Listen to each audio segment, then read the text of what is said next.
दोस्तों, आपने कहावत तो सुनी होगी, मेहनत करने वालों की कभी हार नहीं होती। लेकिन क्या कभी किसी जूते ने किसी की किस्मत बदल दी हो? आज की यह कहानी बिल्कुल वैसी ही है। एक गरीब मोची की, जिसकी किस्मत बदली एक रहस्यमयी जूती की वजह से।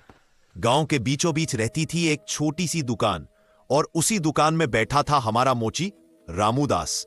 रामूदास दिन भर जूते सीता, मरम्मत करता, लेकिन कमाई इतनी कम थी कि परिवार का पेट मुश्किल से भरता था। बरसात हो या गर्मी, रामूदास एक ही चीज सोचता, हे भगवान, कब मेरी भी किस्मत बदलेगी। एक दिन शाम के समय एक बूढ़ा आदमी रामूदास की दुकान पर आया।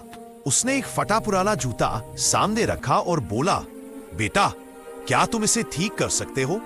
रामूदास ने मुस्कुराकर कहा, क्यों नहीं बाबा जी, ये तो मेरा रोज का काम है। वो जूता ठीक करने लगा, लेकिन जूता अजीब था, जैसे कोई चमक उसमें धीरे धीरे झिलमिला रही हो। जब काम पूरा हुआ, बुजुर्ग बोले, रामू, ये जूता आज से तुम्हारा है, इसे पहन लेना, तुम्हारी जिंदगी बदल जाएगी। रामूदास हैरान था। अरे नहीं बाबा जी, मैं कैसे ले सकता हूं? बूढ़ा बोला, ले लो बेटा, जरूरतमंद को चीज देने से ही चीज की कीमत पूरी होती है।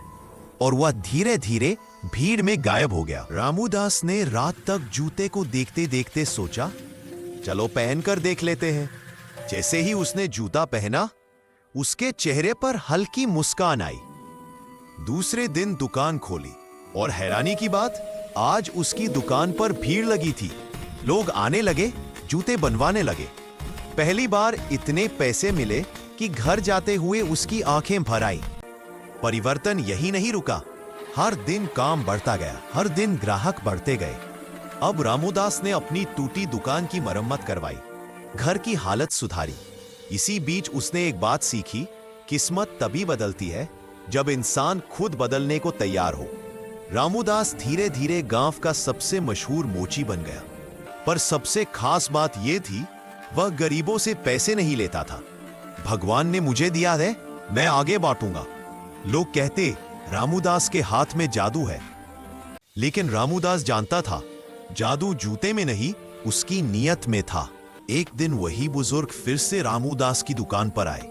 रामूदास तुरंत उठा, बाबा जी, आपकी वजह से मेरी जिंदगी बदल गई। बूढ़े ने मुस्कुराकर कहा, नहीं बेटा, जूता सिर्फ एक रास्ता था, असली ताकत तेरी मेहनत थी। बूढ़ा बोला, याद रखना, भाग्य बदलने की कुंजी हमारे हाथ में ही होती है, और जब हम दूसरों की मदद करते हैं तो भगवान रास्ते खुद बना देते हैं। ये कहकर वो मुस्कुराए और हमेशा के लिए चले गए।